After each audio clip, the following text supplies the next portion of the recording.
salaamaaleykum wa rahmatullah Bai Njalah la fii ci Rap Radio sama programme mu tey bi nag ma bëggoon a wax ci feebaru xañaan muy jàngoro woo xam ne dana bëri ñum yóbbu sawara ndax day wàllaate te ñu bëri fañ koo namp bankaasu xañaan bi gën a dijj nag waa Gambie Sénégal la ko ngatabu ndax du ñem ci xañaane la seen xol fañ lay yóbbu ci ñengokat yi ñu njabar la ba sa loxoy doo ko mën a tàllal yéen nag xàmmeetu leen sëriñ ak njabarkat ndax defe ngeen ne ku sol xaftaan lal aw sajaada tañ laayu ba mel ni mbaam wexeenu chareet rek mën naa sottal sa soxlaay àdduna nanguwu leen a jàng islam moo tax xàmmeewu leen lu xaraam ak lu dagan ku yàlla defal teraanga daal la seen rab yi di bañ a gis suñ borom may nit liggéey wu gën a kowe sa bos nga ne maa ko fi njëkkee yàlla wërsëgal ko xaalis mu jënd këru étage mbaa oto bu rafet nga ne du ko fi bànneexoo mu jaral la nga dem ci baakar luum muy doomu xaraamu njabeerkat boo xam ne taalibe iblis la boo xàggee mu lal sajaada génnee kawaru niw dayu xaawa wu amagu doom wexu màggat wu xam téeméeri at boole ko ay xarafu alquran yuñ juutal jëmbat ko ci ñaari butéel nga simmeeku mu sangala benn bi ci des mu tegtal la nga ciy naan di ci raayo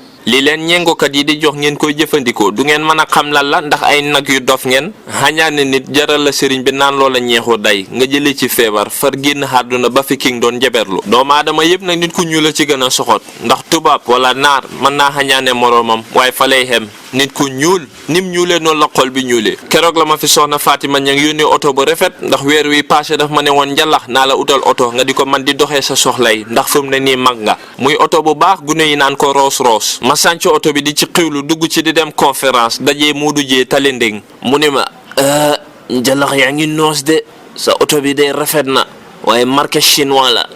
bi kay may naa ko benn xat moo paan oto bu bees peq machine wi di daw naka nga mën a xamee ne benn xat lay am moom daal lu ndaw loo am lum tuuti tuuti ñu xañaanee la ko noonu lañ fi def alaaji soose njaber ko ba mënta dem duus mu ñëw ne ma njalax man daal xawma lan la waaye bu ma demee duus mais toqal rek mat na ñaari weer a ngi nii manumaa jonkoon ma ne ko alaaji soose yow fañ laa liggéey ñaari weer kay ku ciy dem duus mënoo a tëmbal xamal ne yàq nañ la bu yàgg aaya alquran ak ñaan yi fi yonent bi baax pour ngeen koy musloo seen bopp mokkalu leen ci benn moo tax nongo wuñ ci njabar musiba dal la nga dee juróom-ñaari tomb yi ma leen di waaj a limal ku koy dund boo dee xaajana doo fa jege njabar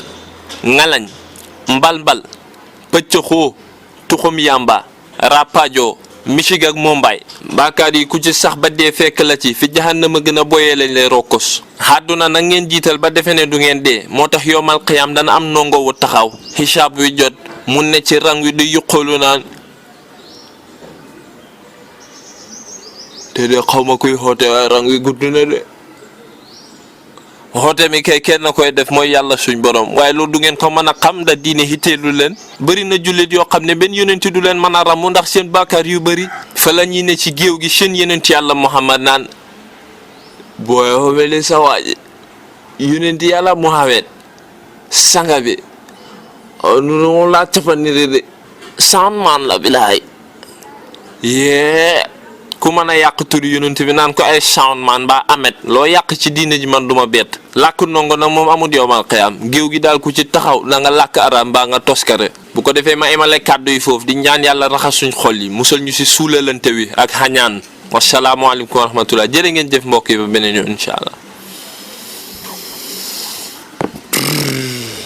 Dang, that was dope. That was good.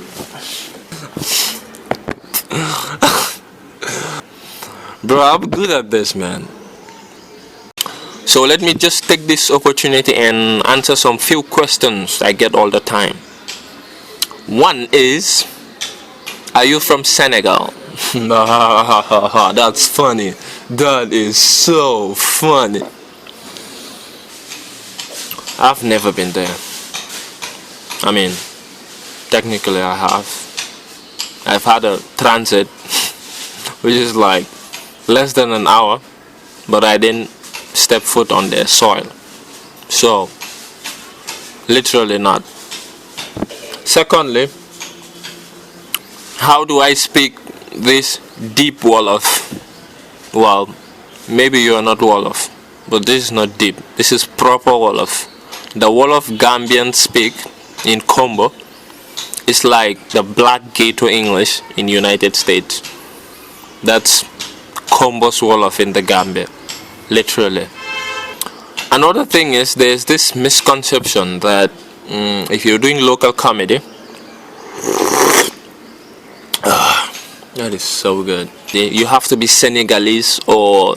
You have to be an illiterate from a village somewhere